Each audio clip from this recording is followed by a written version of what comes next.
Good morning, students. Today we will read the chapter The Great Stone Face, Part 1. It is written by Nathaniel Hawthorne.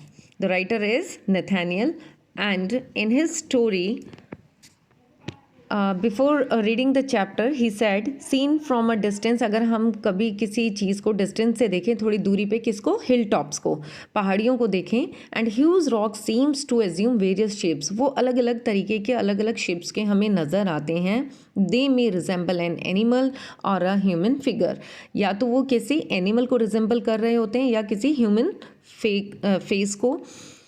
People attribute stories to these shapes, और वहाँ के जो लोग होते हैं वो भी कुछ ना कुछ स्टोरीज बना देते हैं based upon their shapes. Some stories come true, कुछ स्टोरीज ट्रू होती हैं, अदर्स डोंट, तो कुछ गलत भी होती हैं और कुछ सच होती हैं. The great stone face is one such shape that reminds the inhabitants of the valley of a prophecy. Prophecy means यहाँ पर भविष्यवाणी से है. फॉर टेलिंग मीन्स पहले कोई बात की बता दी जाती है, उसे हम भविष्यवाणी कहते हैं, prophecy.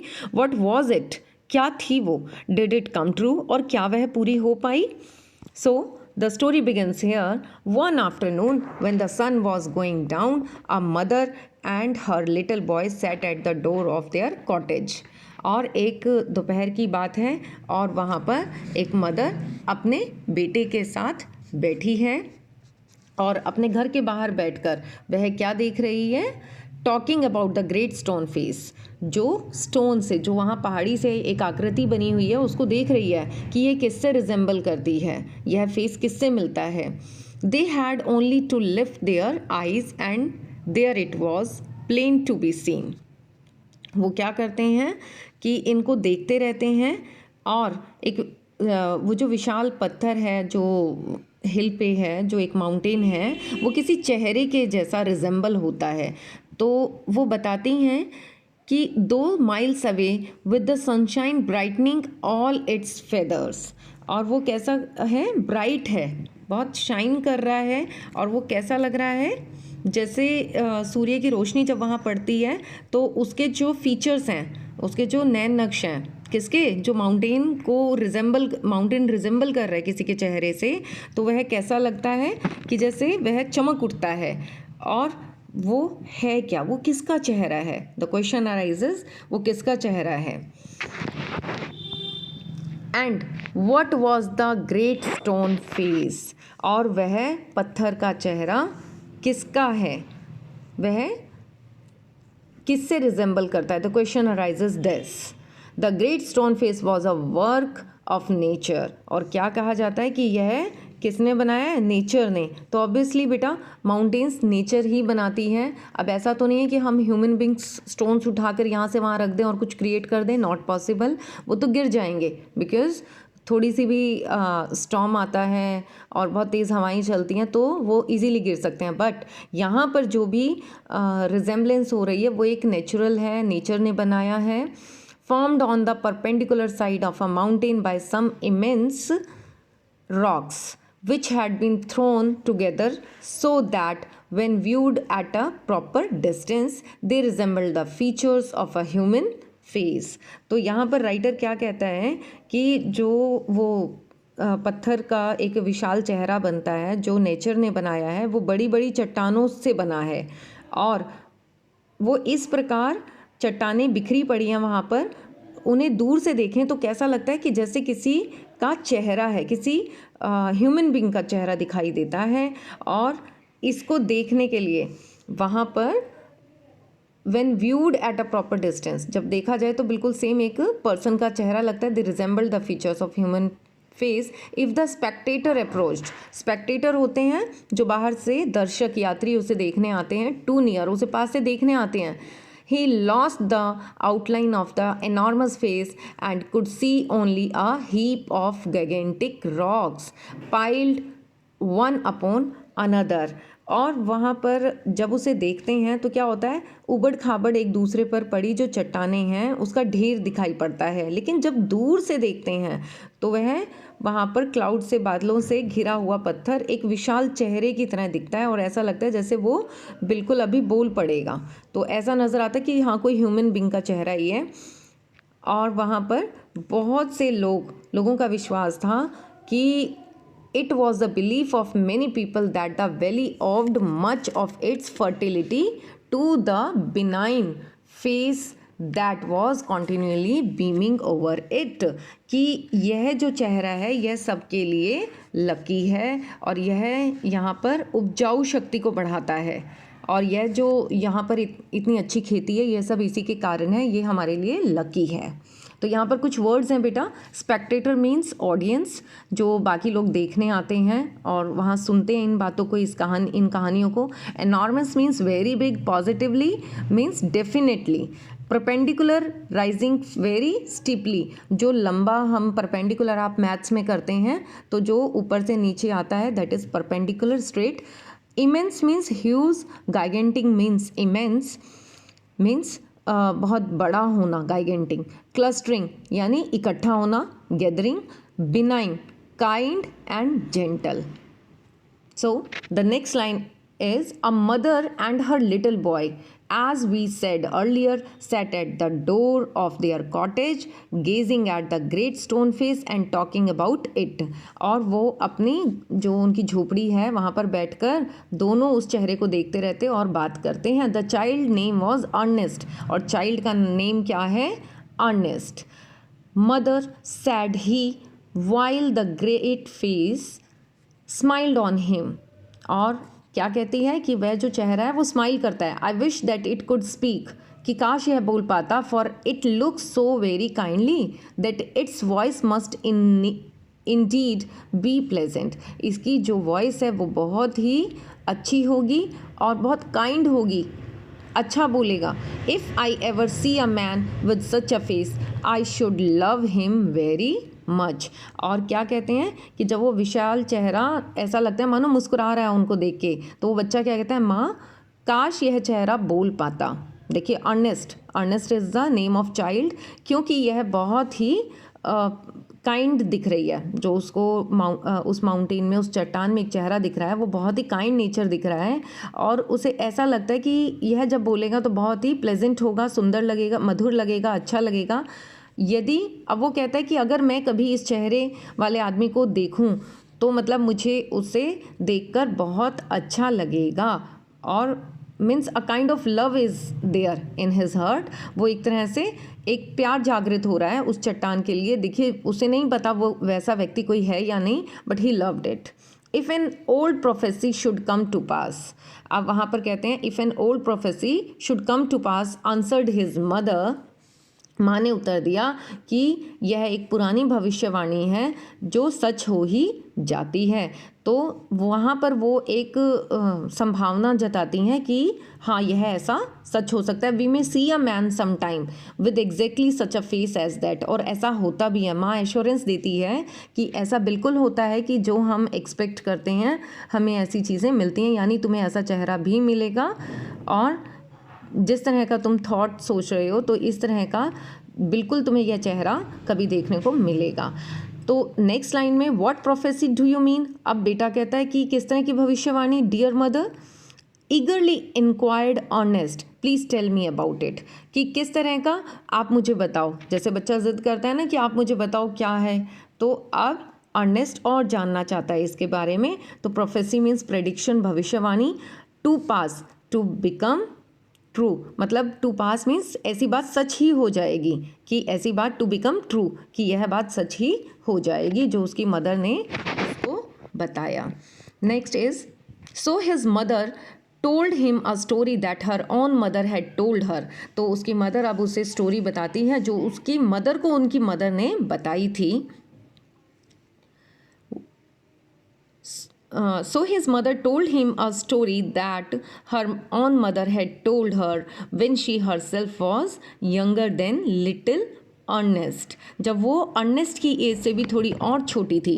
That at some future day a child should be born near here, who was destined to become the greatest and noblest person of his time, and whose face in manhood should bear an exact resemblance to the great stone face.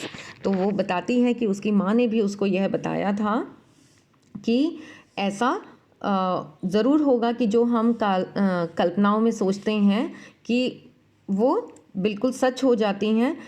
तो वो उसकी माँ उसको ये कहना चाहती कि मुझे मेरी माँ ने भी बताया था कि और ऐसा ज़रूर होगा कि वह व्यक्ति तुम्हें ज़रूर मिलेगा जो तुम सोच रहे हो। And Ernest never forgot the story that his mother told him. अब उसकी माँ ने उसको क्या बताया था कि जैसा तुम सोच रहे हो ऐसा ही मुझे मेरी माँ ने बताया था, और हमें निराश नहीं होना चाहिए, हमें ऐसा ज़रूर कोई मिलेगा। तो यह जो स्टोरी थी उसके माइंड में बैठ चुकी थी, और अब वह क्या सोचता था कि अब ऐसा ज़रूर होगा। And Ernest never forgot the story, और अर्नेस्ट अब इस स्टोरी को कभी नहीं भूलता है जो उसकी माँ ने उसको बताई। It was always in his mind when ever he looked upon the great stone face. वह जब भी उस ग्रेट स्टोन फेस को देखता था तो उसे अपनी माँ की वही स्टोरी याद आती थी। He spent his childhood in the log cottage where he was born, और उसने उस जो लकड़ी से बनी हुई कॉटेज है उसी में अपना बचपन गुजारा जहाँ पर वो पैदा हुआ था। Was dutiful to his mother and helpful to her in many things, assisting her much with his little hands and more with his loving heart. उसने उस लकड़ी की झोपड़ी में ही अपना गुजारा किया, और अपनी माँ की उसने जहाँ भी वो मदद कर सकता था वो बहुत मदद करता था। और बहुत ही कैसे नेचर का है वो, लविंग हार्ट है, बहुत ही अच्छे नेचर का है, और उसका स्वभाव बहुत ही लविंग और काइंड हार्टेड है। In this manner, from a happy yet often pensive child, he grew up to be a mild and quiet youth. ऐसे अच्छे विचारों वाला वो बच्चा था कि वो इसी स्वभाव में एक बड़ा व्यक्ति बन गया। Now he turned to a youth, means young age में आ गया। Ernest had no teacher, Ernest का कोई शिक्षक नहीं था, मीन्स कोई भी टीचर नहीं था। But the great stone face become one two him, लेकिन वह हमेशा उस स्टोन के फेस को, वो जो एक विशाल काय चट्टान थी उसमें जो एक फेस को वो देखता था, उसको अपना शिक्षक उसने बना लिया था। When the work of the day was over, he would gaze at it for hours until he began to imagine that those vast features recognized him and gave him a smile of kindness and encouragement.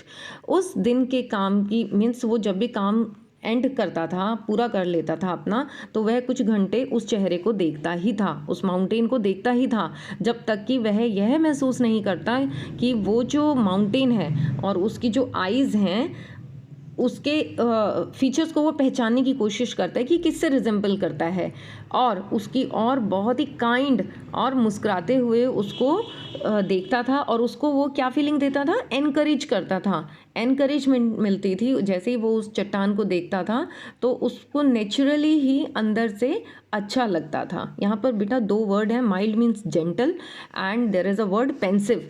Pensive means कुछ सोचते रहना अंदर, thoughtful, तो उसके thoughts चलते थे, जो विचार कहाँ चलते थे, उसके मन में चलते थे। तो here pensive means thoughtful. Now come to the next paragraph. About this time there went a rumour throughout the valley that the great man who was to bear a resemblance to the great stone had appeared at last. उन्हीं दिनों घाटी में एक अफवाह फैल जाती है, rumour means अफवाह, कि वहाँ पर वो महान व्यक्ति आ गया है जिसका चेहरा उस पत्थर से, उस माउंटेन से मिलता है, और वह अब मिल गया है। It seems that many years before a young man had left the valley and settled at a distant seaport. ऐसा लगता है कि बहुत साल पहले वहाँ उसको जगह को छोड़कर चला गया था और एक बंदरगाह पर, सी पोर्ट पर यानी बंदरगाह पर वो जाकर रहने लगा था, और उसका नाम था गेदरगोल्ड। The name was Gathergold, which was his name. Gathergold, which was his name, had set up as a shopkeeper. और अब वो क्या काम करता था, एक शॉपकीपिंग का, उसकी एक दुकान थी। And being sharp in business matters, और वह अपने बिजनेस में बहुत ही शार्प था। Had become very rich, और अब वह बहुत अमीर हो गया था। That it would have taken him 100 years only to count his wealth, और उसको यही सब करने में 100 साल में भी मतलब जो धन ना गिना जा सके इतना पैसा उसने कमा लिया। In time he thought of his native valley, और अब उसे अपने नेटिव जो उसकी मातृभूमि है उसकी उस घाटी की वैली में रहते हैं बेटा ये, तो उसकी याद आ गई है and decided to go back there. अब उसने वापस आने का सोच लिया and and his days where he had been born. अब वह अपने बाकी के दिन वहीं गुजारेगा जहाँ पर वह बॉर्न हुआ था, जहाँ पर वह पैदा हुआ था। Native means a person born in a specified place, तो जहाँ पर आप पैदा होते हैं उसे हम नेटिव प्लेस कहते हैं बेटा। So please note it down and then come to the next paragraph. Ernest had been deeply stirred by the idea that the great man, the noble man, the man of prophecy, after so many ages of delay, was at length to be seen in his native valley. अब यहाँ पर writer कहता है कि Ernest इस विचार से बड़ा ही विचलित हो गया और उस महान पुरुष को, उस नेक पुरुष की भविष्यवाणी का जो कि ऐसा कोई पुरुष मिलेगा देखने को सदियों से इंतज़ार कर रहा था और आज वह आ गया है। अब एक दिन क्या होता है, वह लड़का कहाँ पर दौड़ा हुआ आता है उस तरफ और क्या चीज़ कल्पना करता है, बिकॉज देखिए look here, was at length to be seen in his native valley while the boy was still gazing up the valley one day and imagining that the great stone face returned his gaze. The noise of wheels was heard and a crowd of people cried, "Here comes the great Mr. Gather Gold." और जैसे वो सोच रहा था, कल्पना कर रहा था कि पत्थर का चेहरा भी उस जैसा ही दिख रहा होगा, तो वहीं पर गाड़ियों के पहियों की घड़घड़ाहट की आवाज़ सुनाई देती है। वहाँ पर बहुत लोगों की गैदरिंग हो जाती है, भीड़ हो जाती है, चिल्लाते हुए आवाज़ आ रही है, देखो कौन आ गया, महान गैदर गोल्ड आ पहुँचे हैं। The name of the person was mister gather gold.